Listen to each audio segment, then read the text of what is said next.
curriculum from Kazakhstan and actually putting into some pretty good forms that you can use yourself. So, all right. So let me go ahead and I'm going to share and pull up my PowerPoint and begin with some other introductions as well.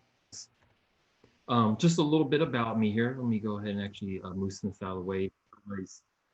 Again, my name's August Garnsey. So I am the current virtual English language fellow for Nur Sultan with the Department of State English language programs. And I'm very happy, like I mentioned before, to be here with everyone. Just briefly, kind of who I am and some of the things I'm doing right now.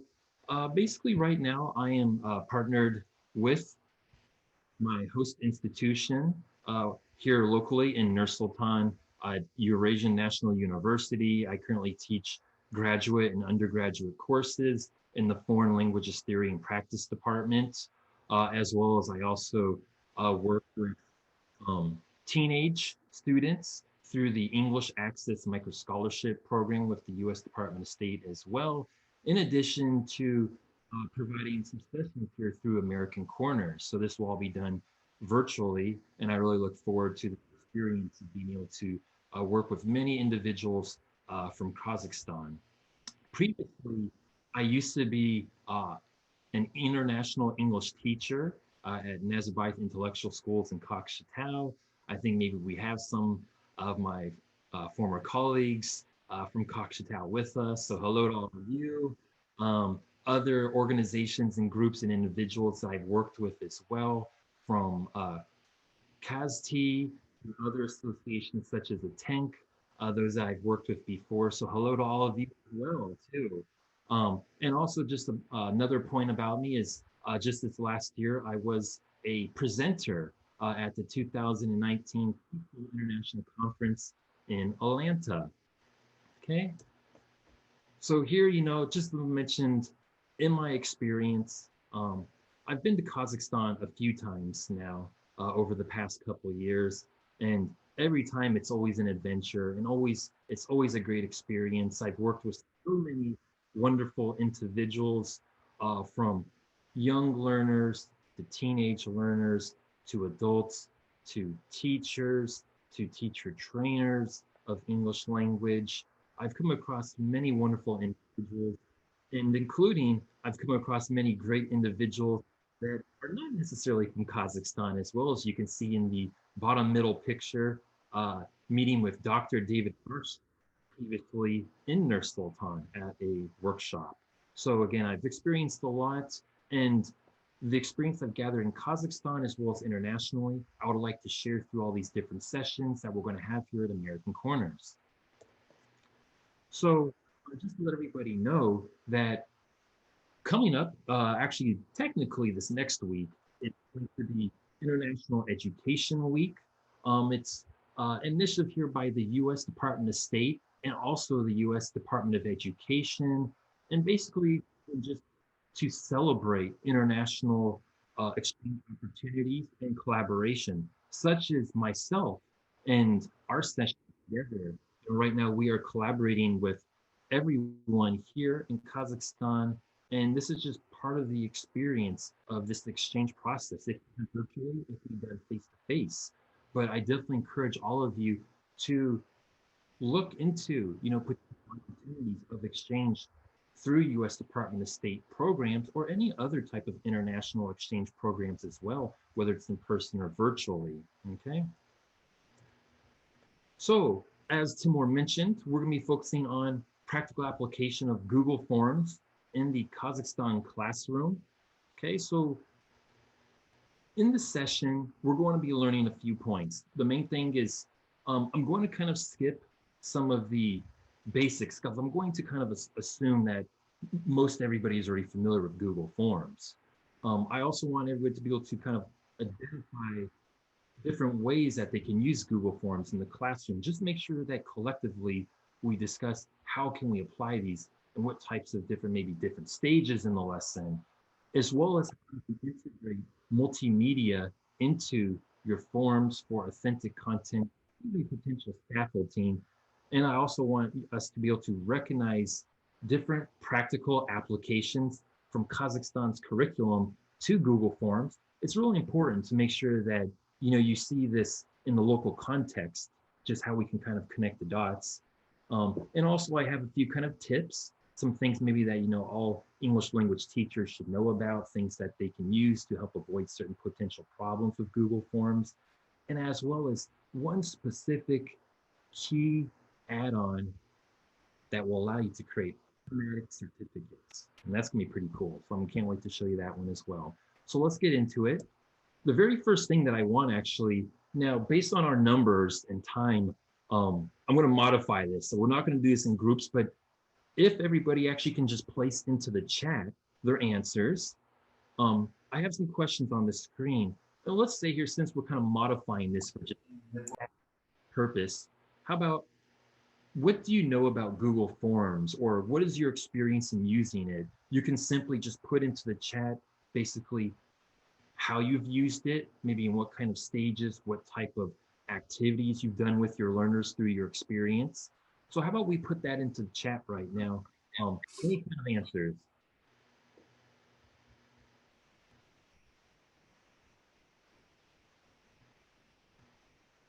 Okay. And then tomorrow, maybe you can take a look, at the chat and see what answers we have and call it out. So again, go ahead, feel free, put your answers into the chat. How have you used Google Forms before? What was your experience using it? Let's share collaboratively and see what kind of ideas we can come up with here to start our conversation.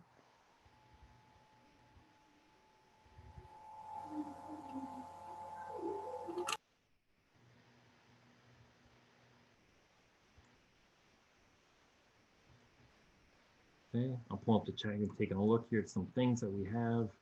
All right, so I'm seeing a lot of great things here. Okay, tests, I definitely see here, we have tests, definitely assessments. I know a lot of us are very familiar with trying to use that for that kind of application on that stage of the lesson or within the unit. Okay, so tests, what else we have here? Um, Tests, quizzes, feedback. Okay, good. So for feedback, okay, okay, so different stages in your lessons, research, okay, various different types of skills, okay, so I mean for reading, listening tests, okay, mostly for tests, okay, surveys, okay, so that way, so I see definitely, um, I see a lot of us sharing that primarily seems like a lot of us are familiar with using this for surveys, for working on different skills. And yeah, so these are all great ways. So thank you for all of you that put into the chat some of your experience already using it. So for me, okay, let's see here. I actually wanted to show here, let's see, actually I have some ways here that I put for that we can use Google Forms. So again, we've mentioned assessments, great. Quizzes, Google Forms, though, let's be specific here. Self-grading quizzes. Hey, we're all teachers, and we know that that we're very busy. Time is very important. Any way that we can save time always makes a happy teacher. So self-grading quizzes, okay, yeah, and self-assessments, exit tickets. People mentioned about reflections, polls and surveys.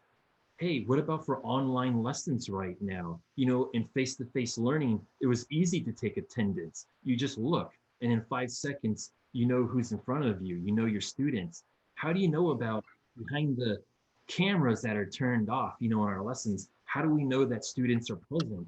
Well, you can use student check-ins, little things to get students to answer a simple question just so you know that they're there, okay? And also something I will share with you maybe a little later about choose your own like adventure stories. I'll tell you at a poster session at a conference a few years ago.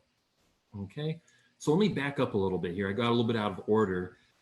So basically on my screen, and I don't want to spend too much time with this, but basically we have the basic steps for creating a Google form.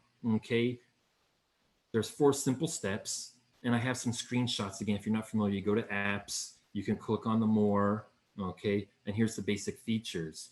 because of our time, what I really want to get into, now I have actually a sample here, okay, and I'm going to go ahead and put this chat, this link into the chat here, actually. I want everybody to go ahead and actually fill this one out. You can forget about the barcode here, but you can actually go ahead and do this during our session. I would like to share the results at the end of this session with everybody, okay? So let me go ahead actually and just jump right to it here. I have 5 practical applications that you can see of this here, okay? So that way, so basically, I have one called What Am I? Making a Menu, How to Wash Your Hands. I have an example of a summative assessment for 3rd grade, and also another example within 10th grade program as well in Kazakhstan, okay?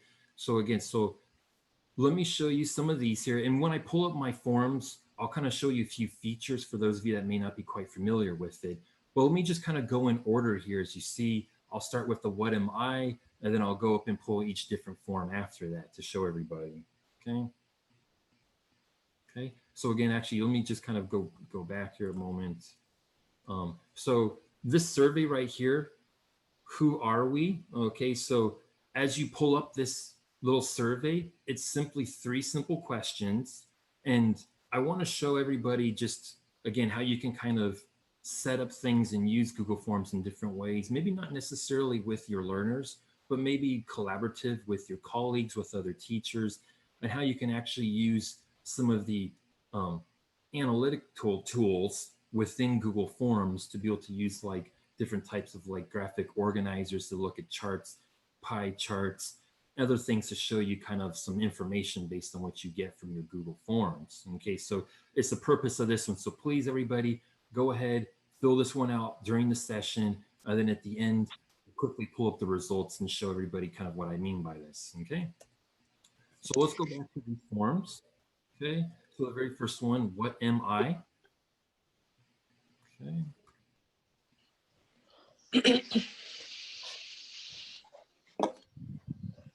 Okay, let me kind of move this out of the way right here.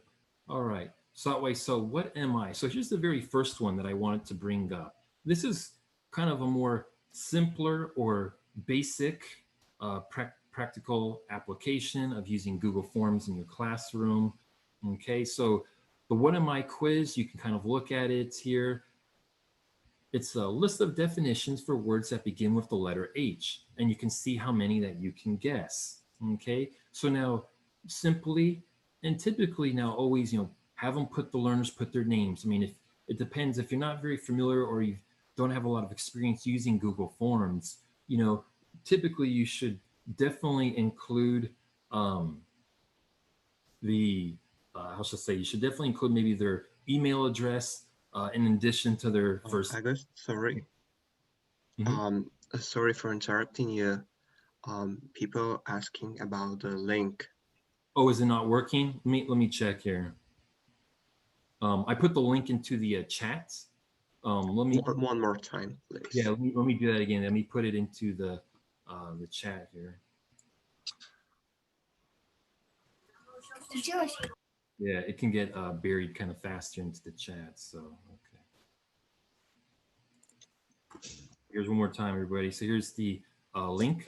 Okay. So again, so that one's there is for this Who Are We survey. No, we don't see the link actually. Oh, okay. See what's going on here. One moment. I think you sent okay. to, like private. Yeah. Okay. Yeah, my mistake. Yeah. Sorry. I apologize, everyone. Somehow, yeah, it went privately to everyone. There we go. Okay. All right. Thank you. There we go. Thank you, Timur, for pointing that out. So everyone, so there's the link now into the chat for the quick little survey. Okay. So who are we? All right. Thank you. Okay. Let me go now. Let me flip back to my. Okay. So what am I? So back to this one. So, and one thing about Google Forms is there are ways, and I'll show you here shortly about how you can set it up for going to specific sections based on an answer.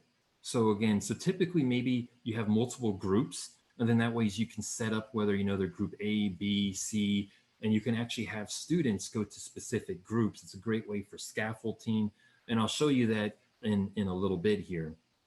So in this specific quiz, you can kind of see, and you guys can put your answer into the chat. For instance, so below again is a list of definitions for words that begin with the letter H. See how many of you can guess. So the opposite of low, you can put that into the chat. What is that word? Okay.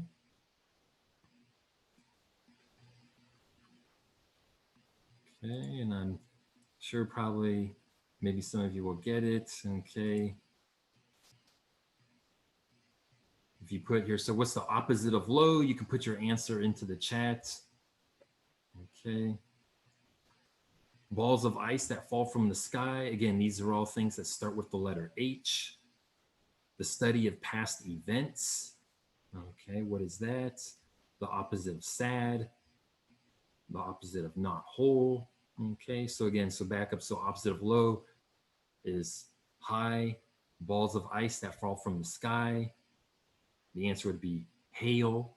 Okay, the study of past events, history, and so forth. So you can kind of see how this one works out here. This is a very simple type of little quiz if you're working on revision for vocabulary. Okay, this is something that probably can be created within just a few minutes of your time. So again, not a lot to it. I'm not adding any other different types of multimedia within here. I'll show other examples of that. But this would just be a simple type of quiz for vocabulary. Let me pull up a different one here. Okay, so now the next one here. Okay, so making a menu quiz. Now this one here, I've integrated some other graphics, so that ways to help improve for scaffolding for your learners, to help them kind of visualize the task. For instance, if we were in face-to-face learning, and for instance, if you wanted students to do something that involved menus, you would probably use reality. You would probably bring in like maybe an actual physical menu, and distribute that to the students, something to help them kind of visualize the task, to help them to see like the meaning. Everything should be meaningful with English language teaching. And so, you can just insert a little picture. And how do you insert pictures? Well, on the toolbar tab next to it, you can click right here where it says add image. And you can't really move it around too much other than just if you want it left, center, or right aligned.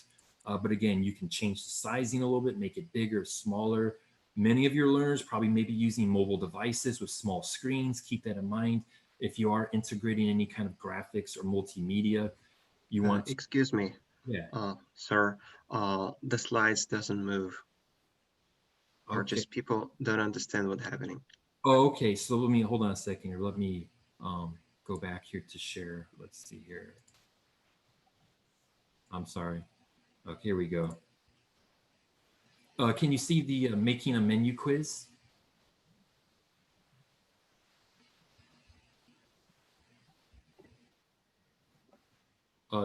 More, can we see the screen that says making a menu? Yeah. Okay, great. Okay, sorry about that, guys. So making a menu quiz. Now you can see what I'm talking about here. Slotwise, I've integrated graphics. So you have a picture, like I mentioned here, for scaffolding. Here off to the right, the toolbar, you can click on this add image button. That's how you insert an image into your form. Okay, so images, again, help students to visualize the task. They connect meaning. It's better for associations. Again, just overall scaffolding, it helps to support them a little bit better in the task. Okay, and so therefore now this one, okay, again, first and last name, their grade, their group that they've chosen. And so you can take a look and you can see here, it's dinner time, but what are you going to eat? So complete this page to help you think of a new menu. And again, how am I scaffolding? You can see here that I'm using pictures again to help assist them. So always food that begins with B. So you have here what? Banana, okay? Food that grows below ground. And you have the picture here. They can put in here carrots, okay? And fast food, to help them, so that ways they can maybe, recall, okay, certain types of maybe topical vocabulary that you've already covered within this unit, and so forth. So this is an example of how you, the last example of what am I? Okay, so this example was, some simple vocabulary, a simple quiz, didn't include any kind of multimedia or graphics, wasn't a lot of scaffolding. So maybe this is maybe more suitable for a potential quiz, but then maybe this making a menu is just for maybe introducing or just revising some topical vocabulary, maybe not necessarily in an assessment here. Okay, so this is another example. Now let me show you another one here. Okay. Okay. So that way, Timur, do you see the next one here? How to wash your hands? Yep. Okay, great. So that way, in this application, think about this with young learners. And this was something that think of maybe 4 or 5 months ago when the pandemic first happened, and there was a lot of proactive kind of awareness that was trying to be created about taking precautions, safety, and trying to prevent the spread of the virus. And so this could have been a great lesson to teach your young learners about safety with the virus, and also getting them to work on as well as their English language skill usage. And now in this specific form, I've integrated multimedia. Okay, so that way you can see here what I can do. Let me switch over to the view. So if you click on the eye up top here, it will give you a little preview. Okay, and that way we can see it a little bit better here. Okay, all right, so that was, so in the preview view, you can see how you would just click on the video and you can watch the video. So this short little video clip was from the National Health Service here from the UK. It's a very cute little video, great for young learners. It's like a little sing along. They have subtitles. It's great for kind of just engaging, kind of again, the perception of the learners, making things fun, like washing your hands and integrating English language learning. So after they would watch this little video clip, what I've done here is I've created using this type of question. Is called multiple choice grid. Okay. So otherwise, if you go back to, so first off, just to show you here, you have columns and you have rows. This is matching. So basically what you're trying to get the learners to do is after they've watched this video, you want them to try to figure out and match, here. So for instance, to wet, you see here in the first column. Well, you look in the rows, okay, to put water on something. They would just click on this bubble. Okay, so it's just like matching. But this is matching though through Google Forms. This is how you can create matching tasks, and not have to, drawing lines across the screen. We don't have that feature functionality, but what can we do? How can we modify it for different types of questions, different ways that we can try to, assess comprehension of material? Okay, so matching. Okay, and now another thing. Okay, so that way, let me go out of this view here actually. Okay, go back to this one. Order. Sequence is very important. Ranking. Again, if we're trying to work different types of critical thinking skills, okay, as we progress through like lower order thinking skills into like higher order thinking skills, how can we involve ranking or something that is, that needs to, a sequence needs to be determined based on content. So here the learners, again, multiple choice grid is the type of question. Again, you have columns and you have rows. And in the columns, you have a number. This represents the step in the sequence based on the video that they watched. In the video, in the sing-along, they were like, telling, first you do this, then you do this with wash your hands, then you do that with washing your hands, then you should do this. So basically the students are just going to click to find out, based on the step, and they'll just click that bubble. Okay, so again, another way to do matching and sequence as well for ranking. All right. So that was another example. So now let me actually um, try a little different one here and show you something a little bit different. Okay, so here, what we've included different types of multimedia, again, just to provide maybe even some more engaging content. It's a great way to provide authentic content, by finding great videos through YouTube and integrating them.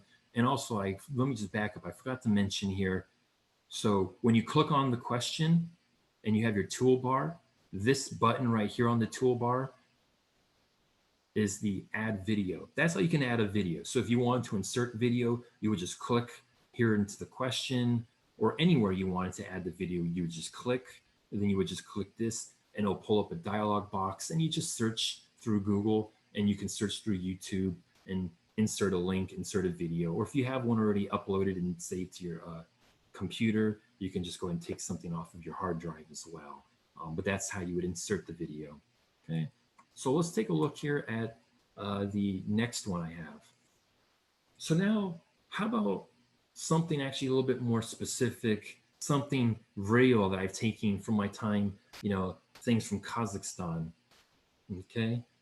So that was what I've seen here is that uh, in the beginning of the pandemic, okay, and I will just let everybody know too. I will share the links. I'll make the material. I think that we can email. Everybody supplied their email, so I know you guys are concerned because I got a lot of forms to show you in a short period of time, and to kind of save time from going back and forth with the chat. We'll just email all the links all at once, so you have these resources in one centralized location for you instead of scattered amongst the chat. So I know you guys are wondering about that. So back to this. So this summative assessment, this is actually taken from third grade from Kazakhstan. Okay, so think about this situation. In the beginning, when the pandemic first happened, there was a lot of confusion. We didn't know what to do as educators, and teachers in Kazakhstan. Different instructions, directions, what we should, what we shouldn't do. It was just this huge period of like experimentation. I feel that we've kind of gone through some of that curve at this point now. And now we're trying to work on how to refine and improve and perfect our situation of online learning for learners in Kazakhstan. But in the beginning, I'll be honest with you, there was, and there still is a lot of what I would say, and I picked this up from another colleague of mine. It was words from her. Is this WhatsApp learning in Kazakhstan? Okay, now I've had a lot of colleagues in Kazakhstan that have spoken to me directly about frustrations with this whole idea of WhatsApp learning. We're limited in our resources, and I get it, and we need to use what we have available to us as educators, in Kazakhstan. But you know what? There are ways that we can make this better and ways that we can organize this more so for ourselves, for our learners, ways that we can organize this to make it easier on the parents. Believe me, I've heard the issues, from parents, concerned parents, frustrated parents, with online learning in Kazakhstan. And so for instance, this example of this form I have right here, this was for an assessment for third grade. And basically, let's just say initially the questions were just delivered through WhatsApp. And there's tons of WhatsApp chats going on. You have like 100 of them going on. As educators and those of you that are using WhatsApp, you know what I'm talking about. You know what you're going through right now with WhatsApp learning and some confusion and just this battle. Say, for instance, if you take all that information, instead of putting it through WhatsApp, like screenshots, pictures, all these different text messages and things like that, why not put it into a Google form? So here you go. You could put the student's name, their group number, and here were actually the real questions actually from this assessment from third grade in Kazakhstan. You don't go to school in, and hey, let's go ahead and let's put in the scaffolding. Let's put in the support, the assistance. to help the learners here. Okay, so you don't go to school in and then look at this picture here, and you can go ahead and you can put in here. So what is the answer? Okay, you don't go to school in what? In summertime. This boy likes to what? And you can answer, it is raining. Okay. How about true, false? Children are making sandcastles. Yes or no? So I just want to show you here basically what an example of how maybe if you've been doing things in WhatsApp, how you can go ahead and put things into a Google form and keep things centralized, keep things easy, organized. You can even set it for self-grading as well too. Make your life easier, make the life easier of your learners, of the learners' parents as well too with Google Forms. Okay, here's another example. Okay, that from specifically from grade 10. Okay, English courses here, the curriculum in Kazakhstan, natural disasters unit. Those of you that are 10th grade teachers, you probably know of this unit, natural disasters. You've probably done it before.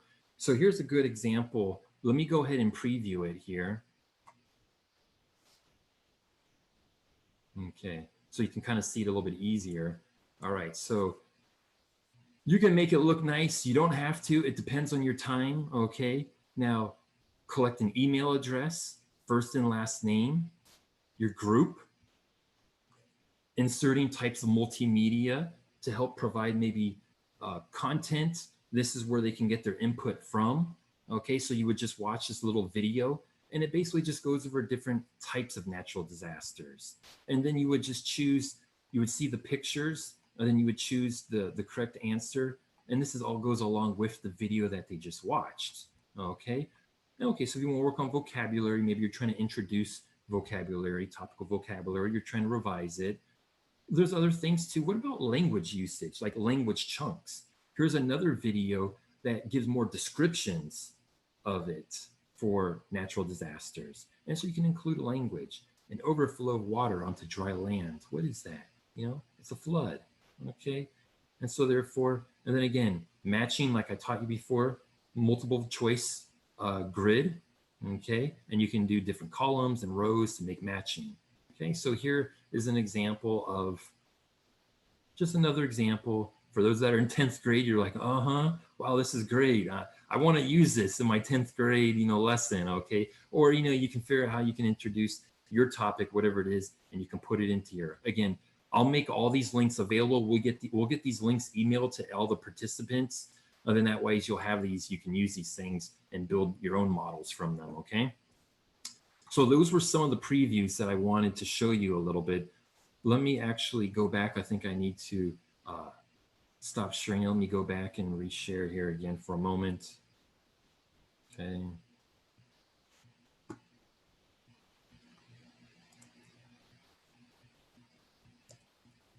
Okay, everyone. Does everybody see my screen here about some tips?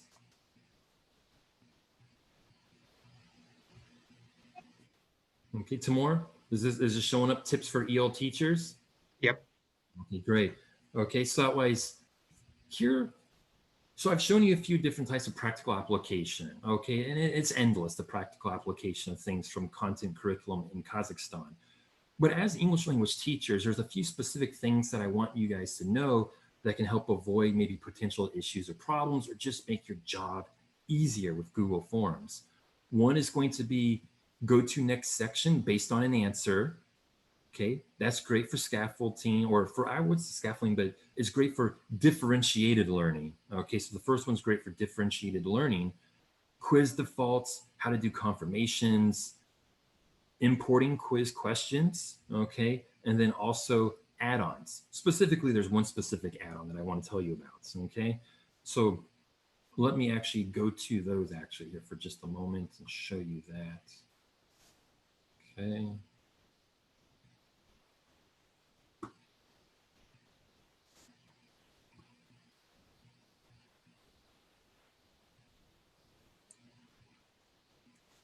Okay, all right. So that way, so let me go into here and let me just click on, let me pull up this form. And I'll kind of just, basically I'll demonstrate those kind of tips and things with this specific form right here, okay? This is just a sample form. for go to next section based on an answer. And what I mean by that is within Google Forms, you can create sections. That's this little button on the bottom of the toolbar on the right-hand side. If you highlight it, it says add section. So first off, that's how you create sections. So if you look at my form example, okay, you can see here, let's say the very first thing you'd want to do if you're trying to create differentiation for your group, for your learners, the first question you want to do is choose your group. However you want to kind of categorize your learners, if it's specifically, you know, 5A, you want your students to, have pictures, but maybe 5B, you want to actually use a video instead with them. How can you kind of differentiate this kind of learning for them with your Google form and have just one form and not have to make multiple forms?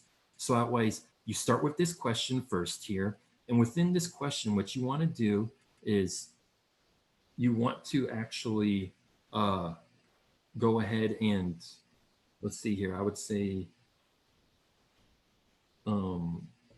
trying to see here anything in the chat. So you want to actually go ahead and, it's kind of like a special feature. You need to set this up, okay? But in the bottom right corner, okay, in the bottom right corner, you would click on the three dots and you can click on go to section based on answer, okay? So this is how you would enable to go from one question to another specific section.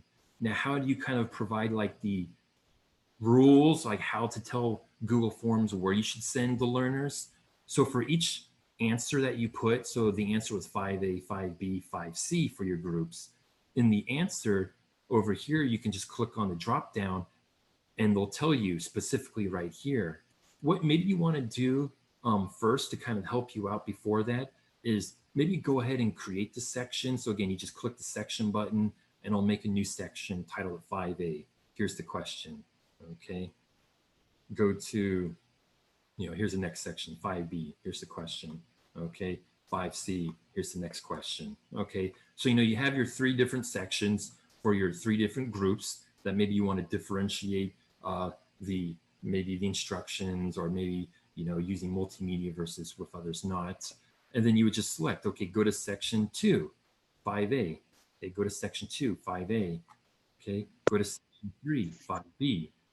Okay, go to section 3, 5B. So, and then that way, so depending on how they answer, they would go to that. So for instance, let me kind of show you here. Let me go to preview. Okay, so for instance, say that I'm in 5B and I click on 5B now. Okay, I would basically click on next and it automatically takes me to that section 5B. I've skipped the 5A section and I didn't go to section 5C. I went specifically to here. So maybe this group of learners, like I said, is going to have a video versus other groups that don't. Again, this is good for differentiated instruction and just keeping only one Google form for all of your different groups or learners, okay? So let me kind of get out of that view. Let me go back here. Okay, leave. Okay, so one other key thing I just want to point out. At the bottom of each section you've created, you see it says after section 2, you want to click on this arrow button. Okay, and you want to select it. And what do they do? This is really important, guys, because it's going to mess up your form if you don't do this right. You need to click submit form. So when they're done, because you know what? If you don't click submit form, even if you have them go to a specific section, say you had them go to 5B, basically, if you don't say submit form at the end, Google form is just going to send them to 5C. Okay, it defeats the purpose of differentiated instruction here. So that way, again, very important. So that way, if they're done with that section, make sure you select submit form. Okay, that's so. For instance, this one, it says continue to next section. It doesn't say submit form. Okay, but after this, submit form, submit form. Okay, the last one doesn't matter because it's the end of the form. There's nowhere else for them to go. So the last one doesn't matter. Okay, but so that's that. I'm running out of some time. I want to show you something actually also really, really cool. And I think this would be great for Kazakhstan. add-ons. Okay, so that wise, let me just show you while I'm in this one specifically right here. Kind of, geez, everything's kind of in my way a little bit here. All right, so on kind of your upper toolbar up here at the top of your form, you want to click on these three dots that says more, and then that wise, you see here, it looks like there's a little kind of puzzle piece, and it says add-ons. Okay, let's just say here, just long story short, there's a lot of additional things that you can add into your Google Form Pro. Let's just call it, the Google Form application. Think of it as like add-on applications. You can go and you can add different functionality to help improve the usage of things that you can do, the capabilities. Google Forms has certain limitations, but through add-ons, you can expand these capabilities. So if you click on add-ons, and then you can search through add-ons, and then let's just say, I'll show you specifically one in a moment, but once you add add-ons, there's going to be another little icon pops up here. So, you have your settings, the preview for customization of like the looks of your Google form right here. Next to it will be this puzzle. All right, everybody. Sorry, I'm back. Yeah, good. Yeah. I'm in Florida, and right now we have a hurricane going on right now, and the storm's kind of slapping us right now. So yeah, so the power kind of goes in and out and stuff like that. So sorry about that, guys. I was just getting some good things. Let me just jump right into the add-ons because it's really going to be such a good thing. I think that you're going to like. I at least want to get to that here. So let's do this. Let me share my screen here. Okay, and let me show you something here. Okay, something cool. All right, so add-ons. There is a specific add-on that's called certify them. I don't know if anybody's familiar with certify them, but let me tell you something about some of my experience in Kazakhstan. I'll be honest, I know that let's say we're all human and we have like our reasons for doing things, but basically let's say things are certificate driven in Kazakhstan, whether it's for professional development opportunities. I know this. Okay, I've been a teacher in Kazakhstan. I've seen when there's certificates and when there's not certificates, what happens. Okay, so hey, why not? What about with your learners? Think about what about with your learners?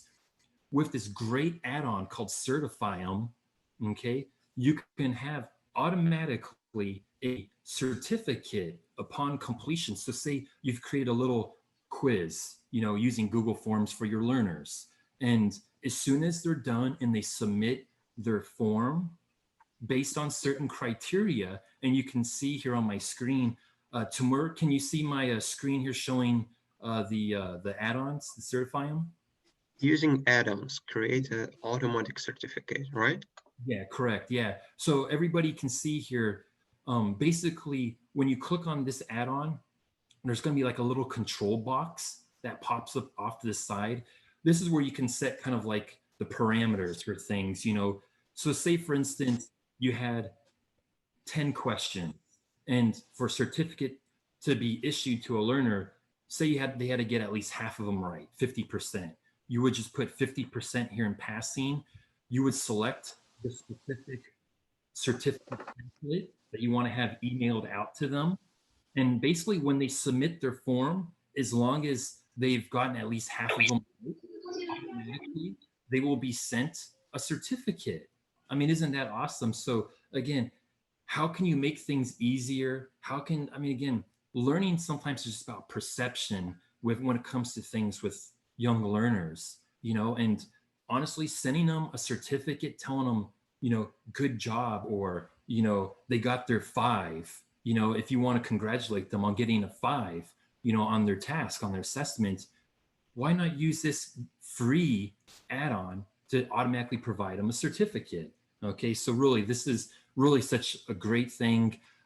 It's so simple. It's really easy. The only thing I got to say about this is you can't make your own certificates as of right now.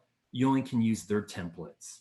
It's the one drawback. It kind of limits the type of certificates that you can do, but they do have quite a few templates to choose from, and you can, browse through them. But again, once you add the add-on, it would just pop up here for the controls, and it's like just click, click, boom, and you're all set up and you can send it out.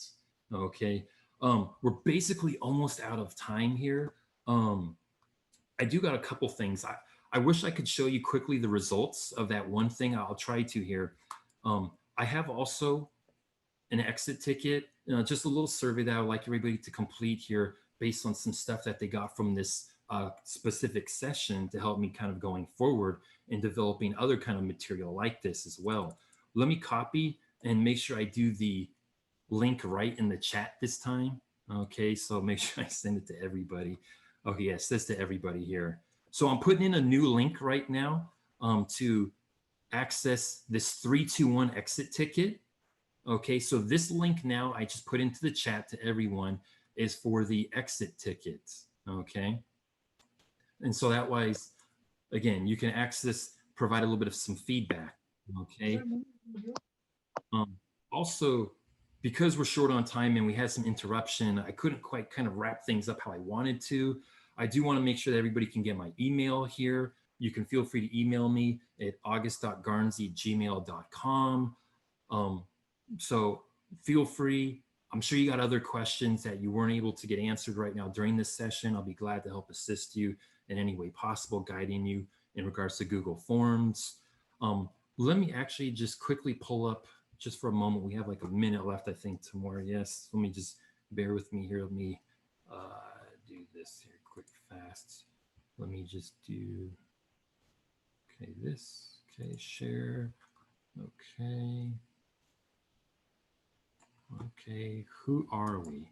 Okay, let's see here. This was the results here. Let me take a look. 139 of you did the Who Are We survey. What I just want to quickly show you is how you can use the response area for analytics to analyze stuff. The way that I've structured things, we can take a look to see who are we. Kind of interesting stuff to share with you. It looks like the biggest percentage of where are we from? Wow, Pavlodar. Wow, representing, great. West Kazakhstan, Almaty, North Kazakhstan. Okay, a tank members out there. Nur Sultan. Hey, thanks everybody for joining me. Our experience level, wow, we got a lot of experienced teachers in this group. I'm glad to have such a great collaborative experience with all of us. What about what level do we teach? Well, looks like most of us are high school. So I hope that 10th grade natural disasters application I showed you is great because it looks like we got a lot of high school teachers here. Excellent. I'm glad I could share that with everyone. All right, everyone. Again, so feel free to email me, august.garnsey, if any other future questions. Sorry about the delay. I'm okay. I'll survive the hurricane. Great to see everyone. Next week, same time, same thing, different topic, guys. Please join me next Thursday, all right? Hopefully no hurricane. All right. Thank you, everyone. Have a good night.